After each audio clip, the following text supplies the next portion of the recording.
Hello, welcome to my channel. I'm Allie. If you would like to see how I created this look, then keep on watching. Hello friends, welcome back to my channel. I'm Allie and this is a voiceover. I'm not gonna lie, some of the parts of this video didn't turn out, so that's why I'm doing the voiceover to try and explain what I was doing. I was trying out a new foundation and that's why my face is so much lighter than my body. And I did my eyebrows off camera. I'm just using some pinky reddish eyeshadow and I'm putting that on my lid.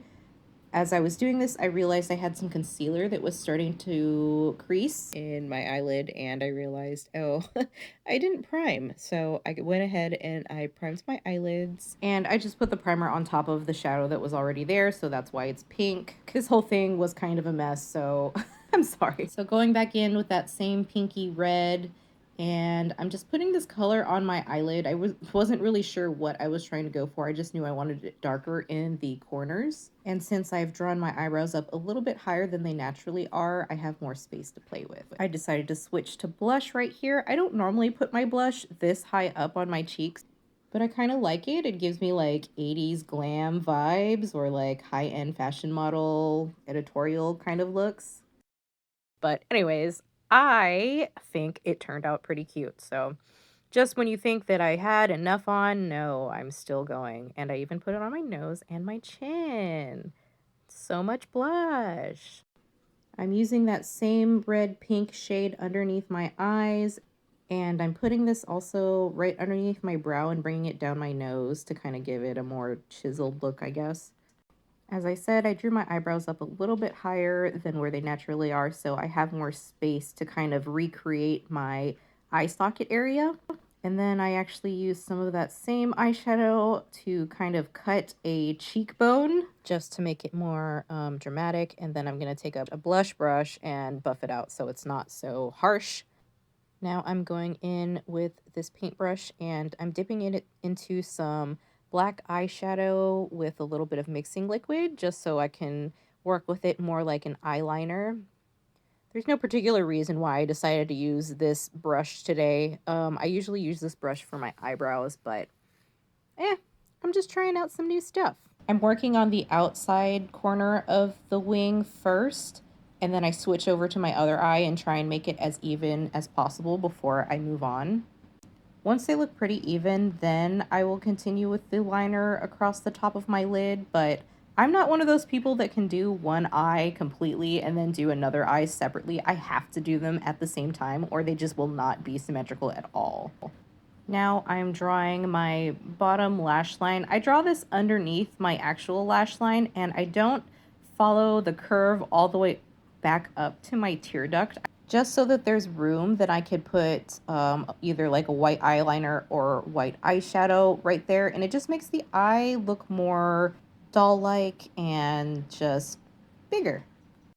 I will say that doing these lashes like this is so much easier than using a liquid. I don't know why I've just not been using a brush like this to draw on bottom lashes. For these lashes or lines, I just draw a long line and then a short line and then a long line again and then a short line. And eventually I do go back in between those lines and draw even smaller lines. So I apologize that you can't see what's going on right here, but I just took some red on a flat brush and I'm drawing these little hearts. And then I took some red glitter and I put them on the heart, but I didn't put any adhesive down, so I just set my face and hoped for the best. I planned poorly, but it still turned out okay. So I'm not gonna lie, at this point, I'm really not sure what I was going for or what I was doing. I think I was trying to kind of create like heart shapes using different kinds of pink shimmer, but you can see it a little bit more once I get into the corner, but as I said, I didn't really plan this out or practice this look beforehand, so I'm just kind of winging it. So going back into that red that I used on my cheeks, I'm trying to draw like the top of the heart, the two little curved lines up there, but wow, was this difficult. It was just awkward to hold. It was trying to stay in camera. It was trying to make sure my skin was not going all over the place. But anyways, so I did those lines. I should have just left it like this. I think that kind of looked cute, but then I decided to draw the lines coming back in on top of my eyelid to try and make it look like a heart. I don't think this part of my eye is a good area to try and draw lines like this, but anyways. So at this point I decide, okay, you know what? I'm just going to put glitter on it because glitter pretty much covers up any imperfections you may have, and it's shiny, and yeah, you just wouldn't know. I really should have put some kind of base underneath all this glitter.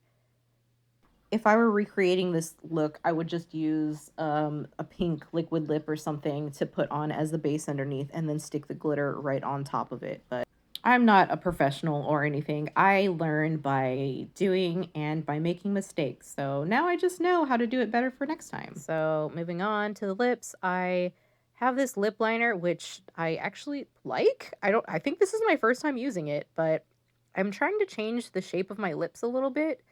I don't know if I actually achieved that look or not once I put the rest of the lip color on. Oh my gosh, these lashes are so big and dramatic, and it helps hide any flaws that I may have made in the eye look. So that's it. That's the look.